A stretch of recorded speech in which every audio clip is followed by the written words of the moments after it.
Like, apolitical people love consuming politics and political content from the framework of drama.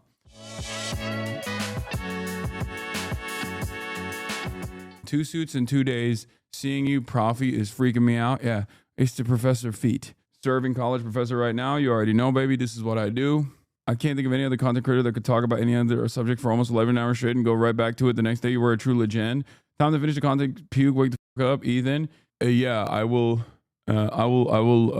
potentially, if I have time, I will get to the context puke today as well. I hope the fundraiser is still going on. You know, I'm going to still continue going with the fundraiser.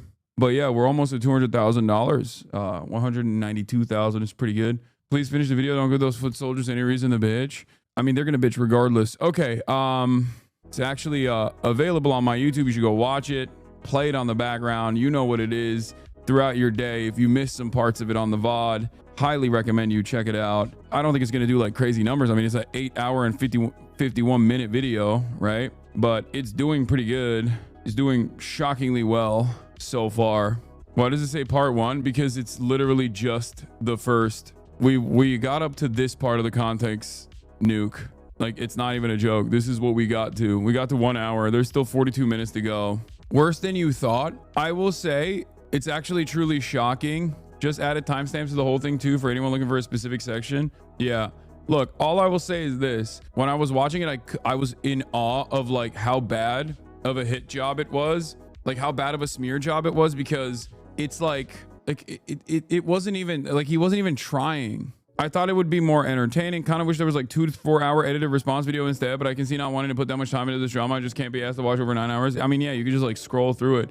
We now have like the different parts of the video are also titled now. Look, chapters are in, so you're locked in. If there's like a specific part that you're like truly interested in, truly trying to figure out, it's literally just every hate thread you got daily on Reddit leading up to the election, just in a single video format. Yeah, I mean, there is a more condensed refutation of the allegations or the issues that took place that Ethan brought up in his context nuke, and the refutation ironically came before the context nuke. So, and he actually has pieces of that video in the context nuke, as in he saw it, he knew it existed, he just cared not to look for it, and it leads me to believe that he was not interested. Yeah, he's just gonna make another slop responding to your response, and all the foot soldiers were demanding you see that again. Yeah, I don't care. Trash vid that took 6 months. Come on, the slander, the attempt to slander was terrible. Yeah, it just shocked me. It actually shocked me. You audited the shit out of that slop. Yeah, I don't understand. I saw this one. Yes, I don't understand how Ethan or his community unironically speculating at this think point that, like, for the average person, this went well for him, like that back and forth. Simply speculating at this point. Sure. But you know, it's a. Are you not embarrassed by this joke. armpit hair? It's so cringy, bro. It's like so weird. I'm glad you changed that finally. On a separate note. What? I find. Yeah, that shit got 168,000 likes. Like, on the aesthetic, a lot of people don't even care about the meat of the argument, which is really interesting. They only care about the aesthetics. They only care about the optics of how someone sounds. And the reality of the matter is, like, on the aesthetic front, it looked awful. On the optics front, it looked awful. On the meat of the argument, obviously, he made so many concessions, which his audience then reframed as, no, he was actually being understanding and empathetic. It's like, well, yeah, the concessions he's making are around like lies that he's told about me. That's not like just a, that's not, you know, it's not the same as being approachable or being understanding or being nice. It's backtracking. It's not empathy in that regard. I'd have talking about the support group surrounded around leaving the H3 community really hit the point home. It's a literal cult. Yeah. Something really gave the game away for him yesterday. He was so frustrated in the video that you would not make any concessions. It's more of the same shit. Everything is transactional. He acts like he's entitled to being praised for performatively conceding. He does not recognize that he's both wrong and conspicuously racist. Yeah. H3 friends are psychotic. They're putting every donator name and message to the fundraiser into a spreadsheet in their subreddit. They want to ruin everything Ethan's enemies touch. Okay? That's it.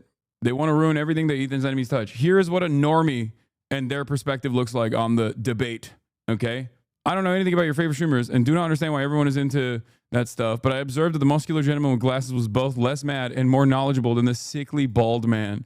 I'm new to the stream. Can you explain to me if you're watching a puke today, or if you did watch it, or did you watch it with Ethan? Sorry if you already answered this, just wondering. I watched the puke yesterday, and it took me 8 hours to go through 1 hour of the context nuke.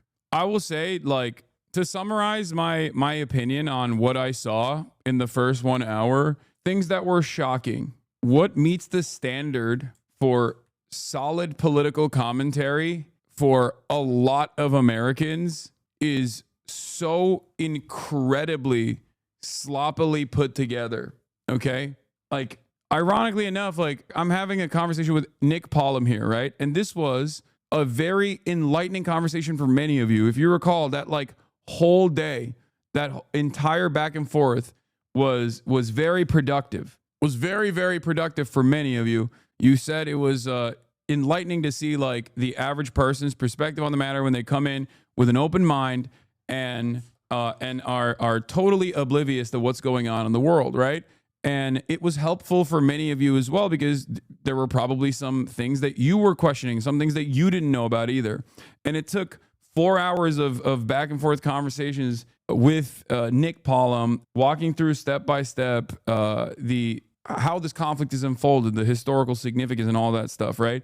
Nick Pollum is the average online understander of politics. So he is charitable to me because he knows me and he loves me and I love him. So obviously it's different. But if you are uncharitable to me and you have his level of knowledge, I think you can probably get duped by this stuff. And it's like incredibly disingenuous in the way that he framed the conversation without tackling a single piece of information that he presented. He just simply kept saying, these guys are bad. You should hate the bad guys. I like the good guys. And I think that I am a defender of Palestinians, and that's it. I'm not going to explain to you why. I gave the donation, and then the rest of the video is just about like how outspoken advocates of the Palestinian plight are actually bad and scary. All of this stuff. Like for my audience, when you see this stuff, you're like, well, I used to have those opinions, and then I actually started watching the HasanAbi broadcast, so I now know how silly that way of analysis looks like, right? So for many of you, it's not necessarily eye-opening or scary at all. But there are plenty of people who are apolitical, and apolitical people love to consume content on stuff that they want to learn about. Like, apolitical people love consuming politics and political content from the framework of drama. And for those guys, like, this kind of analysis, this kind of like hollow analysis is very effective. Right-wing commentary is so conducive to simply posturing from a position without ever really making a convincing argument by just pointing the things that you already take for granted. And so when someone like myself speaks out against that commentary deliberately by design in order to showcase the humanity of every single person, right? In an effort to help Americans and help people in the Western world develop a better understanding of how these groups have formed and what they're fighting for and why they're fighting for the things that they're fighting for, and whether or not there is actually some semblance of morality in their actions, right? Like that's a really scary way to approach this discourse for many people, Ethan included, which is why they work a lot. They spend a good deal of time, instead of tackling the argument, they spend a good deal of time just attacking the messenger. How do you combat this frame of thinking? I combat it by doing what I've been doing. If what I was doing wasn't successful, there wouldn't be this much backlash towards it. There wouldn't be this much like aggressive attacks towards it. What do you realistically think it would take for Ethan to finally see the truth of how he's conducted himself? I think it's gone. It's over. That's not my concern. That's not my business. I don't think that will ever happen. I'm going to be honest with you. I do not think that is going to happen.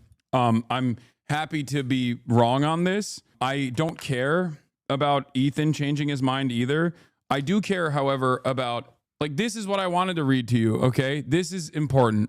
Something changed. I just watched the end of the stream tonight, and I gotta say, that was one of the moments where I said, something changed for me. I was a former H3 fan. I honestly didn't watch Leftovers that often, but I knew who Hasan was.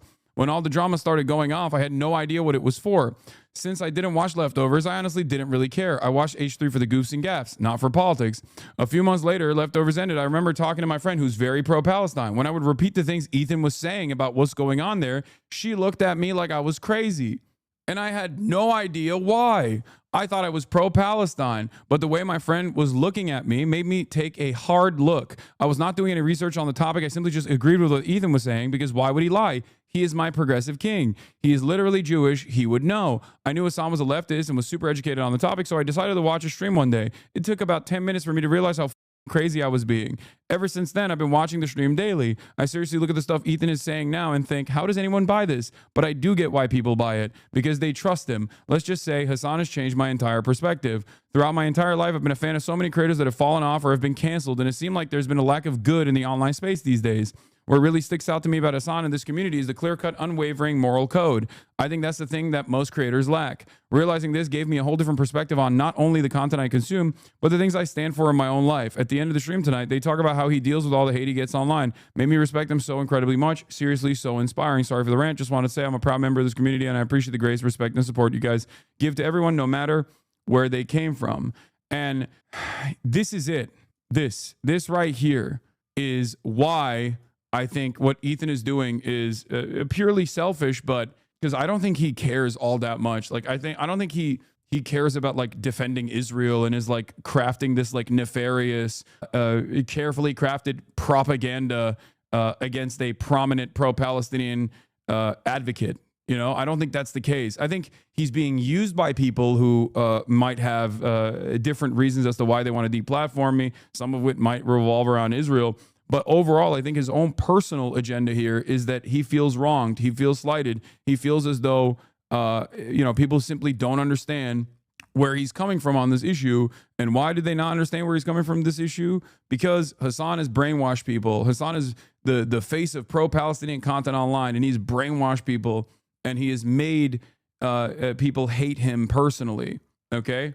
And in that process, he also is slamming a healthy dose of pro-Israeli propaganda without even personally thinking about it, without even recognizing it. He's not checking his own personal biases here. And that is what is frustrating about this process, because there are a lot of people who are just going around misinformed, taking what Ethan is saying at face value, taking what I say at face value as well. But the main difference between someone like myself and someone like Ethan is that you can actually check the sources. Like, I'm not arriving at these conclusions on my own off the top dome, just making shit up.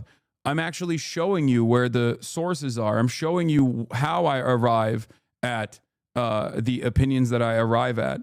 And unfortunately, because this is always going to be a nuanced position that is not necessarily broadly represented in Western media, you can very quickly cut this shit. I don't think they actually realize, like Ethan, or maybe his fans don't realize, that the way that they are engaging in this nefarious framing is unironically is not only damaging for all pro-Palestinian advocates in general, but it can actually lead to legal repercussions, especially when you have this Trump administration that's perfectly willing and perfectly able and perfectly interested in undermining the First Amendment, undermining the Constitution by using Israel as a way to open the door to further prosecution of non-citizens, and then also even American citizens as well. So yeah,